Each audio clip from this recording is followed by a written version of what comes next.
जय गुरुदेव। प्रेरणाप्रद दृष्टांत। तप की शक्ति से दोषों का परिमार्जन। संतान पाने की चिराकांक्षा पूर्ण हुई तो अत्रि की प्रसन्नता का पारावार न रहा। महर्षि पुत्र और पुत्री में कोई भेद नहीं करते थे। उनके लिए दोनों एक ही शाश्वत तत्व की अभिव्यक्ति थे। इसलिए पुत्री होने पर भी उन्हें उतनी ही प्रसन्नता थी जितनी किसी को पुत्र पाकर होती है। नामकरण संस्कार से लेकर विद्यारंभ तक सारे संस्कार विधिवत महर्षि ने संपन्न कराए। उन्होंने उसका नाम रखा अपाला। अपाला ज्यों ज्यों बढ़ती गई, महर्षि की प्रसन्नता त्यों त्यों घटती गई। अपाला की त्वचा में पहली बार श्वेत धब्बे देखकर वे चौंके भर थे। विश्वास यह था कि औषधि उपचार से यह ठीक हो जाएगा, पर आयुर्वेद के पन्ने पलट पलट कर महर्षि थक गए। जो भी संभव प्रयोग थे उन्होंने एक एक कर सब कर डाले, किंतु त्वचा का दोष दूर न हुआ। समाज की कैसी विडंबना है कि पुरुष के अनेक दोष क्षमा हो जाते हैं, पर कन्या का रूप रंग साधारण होना भी अस्वीकार्य होता है। फिर अपाला तो एक ऐसे रोग को शरीर में पाल रही थी जिसे अपने समाज में न केवल रोग वरन पाप भी माना जाता है।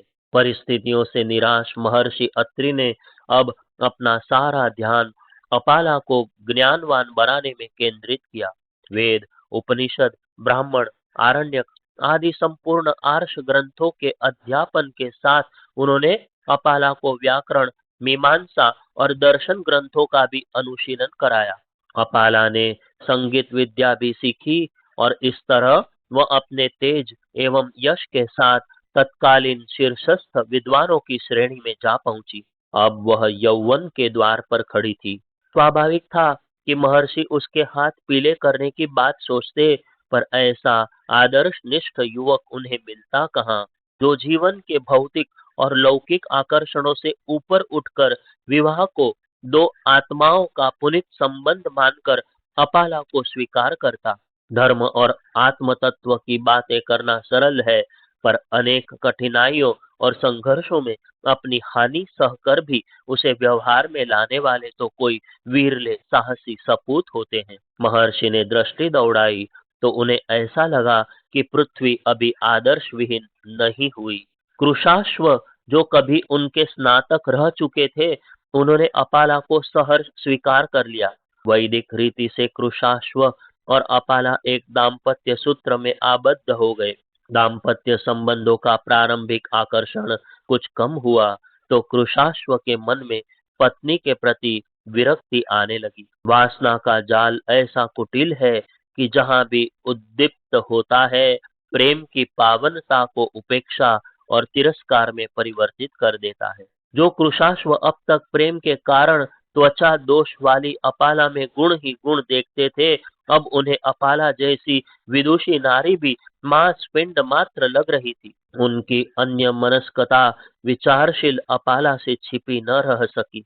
वह इस अपमान से छटपटा उठी और अंततः एक दिन पूछ ही बैठी, आर्य श्रेष्ठ, मैं इतने दिनों से आपके स्नेहपूर्ण संबोधन, मधुर व्यवहार से वंचित हो रही हूँ, कोई अपराध तो नहीं हो गया? कृशाश्व क्या उत्तर देते। उन्होंने स्वीकार किया कि वह मन की वासना के आगे पराभूत हैं। प्रेम के स्थान पर सौंदर्य की अभिलाषा ने उनके आदर्श को तोड़ डाला है। जो निराशा एक दिन अपने स्वर्णिम शरीर में श्वेत छींटे देखकर हुई थी, उससे अधिक पीड़ा हुई पति की उपेक्षा से। आज प्रथम बार उसके मन में स्वाभिमान जागृत हुआ और उसे इस बात का बोध हुआ कि संसार में पराश्रय सदैव दुख कारक होता है। आत्मस्थिति, अपनी शक्ति, अपने पैरों पर खड़ा होने का भरोसा ही सच्ची शक्ति है। उसी से मनुष्य सांसारिक अपमान से अपनी सुरक्षा कर सकता है। उसने पति गृह का परित्याग कर दिया। रही वह अपने पिता महर्षि अत्रि के आश्रम में ही, किंतु उसने अपना कष्ट वहां किसी से भी प्रकट नहीं किया। शनैः ही उसने गंभीरता धारण कर ली। यह धैर्य ही धीरे धीरे तपश्चर्या में बदल गया। उसने देखा किसी भी वस्तु का सच्चा रहस्य उसके मूल में ही पाया जा सकता है। आत्मा ही वह केंद्र बिंदु है जिस पर एकाग्र होने से अपनी परिस्थितियों का सम्यक ज्ञान प्राप्त हो सकता है। यह विचार आते ही वह आत्मशोध की साधना में तल्लीन हो गई। मनुष्य के मन में बड़ी शक्ति है, जिधर लगा दे उधर ही अज्ञात भूत के समस्त ज्ञान के कोश एकत्रित कर देता है। आत्मा की शोध करते हुए उसने अनुभव किया, मनुष्य जीवन के विकार, कष्ट और यंत्रणाएं ईश्वर प्रदत्त नहीं, उसकी निजी भूलें और पाप होते हैं। परमात्मा तो उनके प्रक्षालन में सहायता करता है, आत्मा को शुद्ध और सुघड़ बनाने की शक्ति प्रदान करता है। उसने इंद्र की उपासना इसी रूप में की। जप तप हवन व्रत उपवास आदि तप तितिक्षाओं के द्वारा उन्होंने अपना अंतःकरण नितांत शुद्ध कर लिया। शास्त्र अनुशीलन और वेदों की शोध में अपने जीवन का एक एक क्षण भुला दिया। शेष संसार से संबंध टूट गया। आत्म साक्षात्कार की इस साधना में उसने रात दिन एक कर दिए। भगवान को और क्या चाहिए, उन्हें तो निष्ठा की परख होती है, अन्यथा अपने भक्त की सहायता के लिए वे अहरनिश तत्पर रहते हैं। आश्विन की शरद पूर्णिमा का दिन, जब सारा संसार निद्रा की गोद में पड़ा आनंद ले रहा था, अपाला आश्रम के एक नीरव नीड़ में बैठी ज्ञान चक्षुओं से विश्व के अनंत विस्तार को हृदयंगम कर रही थी। पूर्णिमा का चंद्रमा अपनी संपूर्ण उज्ज्वलता पृथ्वी पर बिखेर कर आत्म सुख अनुभव कर रहा था। अपाला अपनी आत्म चेतना को भगवान इंद्र के विश्वात्म शरीर में हवन करती जा रही थी। देखते देखते लघुता महानता में, अणु विभू में एकाकार हो चले। आत्मा ने अपने को परमात्मा के साथ एकाकार कर लिया। पूर्ण काम हो, इस अंतर गुंज के साथ समाधि भंग हुई। सामने देखा, देवराज इंद्र स्नेहपूर्ण मुस्कान बिखेर रहे थे। देवेश, भावावेश में अपाला इतना ही कह सकी। पुत्री अपने पिता को पाकर जिस तरह विह्वल हो उठती है, वैसे ही विह्वल अपाला की आंखों से झर झर आंसू बह चले। भाव भरे नेत्र निर्निमेष अपने आराध्य को देख रहे थे। चीर प्यास परम तृप्ति का आनंद ले रही थी।